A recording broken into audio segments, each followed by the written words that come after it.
2025 Adulting Challenge number 4. Part 4, what if I am having trouble paying my bills? Now, I'm not going to tell you what to do. This is not advice, but I'm going to just tell you a story about somebody that I know very well. When she was in college, she didn't know much about how to handle money, and she didn't have a lot of money. And some credit card people came to her on campus and told her, get a credit card and you can pay it off after you graduate. She thought, yeah, that's a great idea.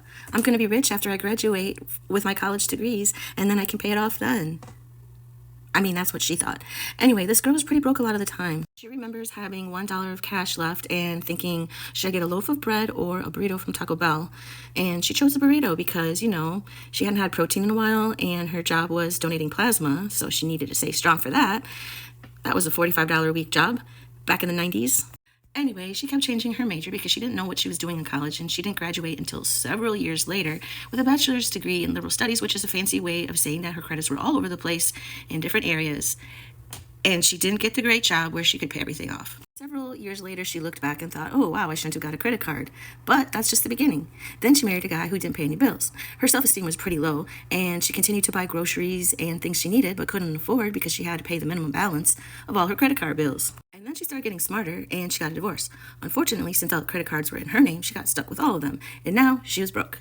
She felt bad when she couldn't pay off all her bills, so she started working 3 jobs. Remember, this girl didn't have fancy stuff. She never was into jewelry or brand name designs. She had a car that barely worked and was leaking all types of fluid, and she couldn't get it fixed. She didn't have the money to get it fixed. So she got a part-time job where she had to drive to different houses.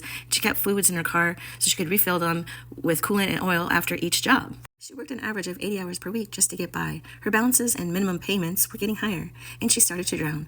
Then she let herself drown in the credit card bills, and she only paid for her rent, her groceries, her utility bills, and her phone bill. Basically, the only things she needed to survive. She lived off ramen noodles and cheap frozen dinners and very little sleep as she continued with her 1 full-time job and 2 part-time jobs.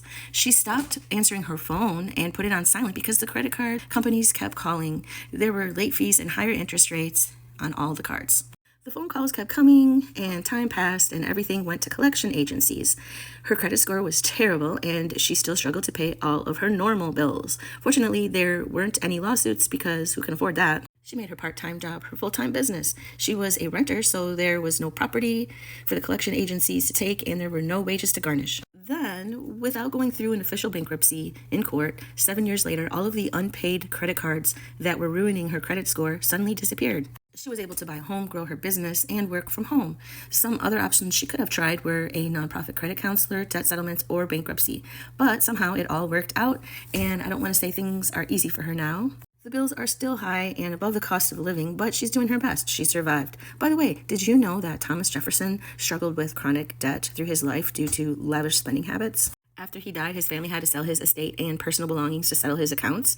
Ulysses S. Grant also made bad investments, so he wrote some memoirs that brought in money to support his family after he died. Abraham Lincoln had a general store that went bankrupt, and he spent years repaying it. He actually repaid it.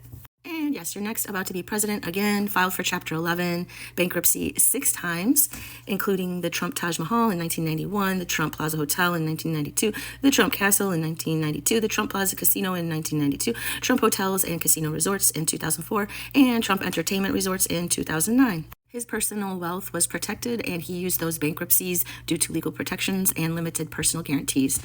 Critics say that these bankruptcies reflect poor business management, while his supporters emphasize his ability to rebound and negotiate.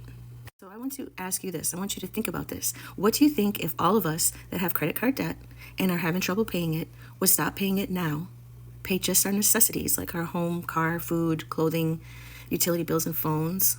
I'm not saying that you should do it, but what do you think would happen? Could it be a way to protest the cost of living getting out of control? What if we all got side hustles that became our main hustle? And what if we bartered our goods and services? Could this be the start of a new revolution? It could get very crazy, but it could reboot our country into something better.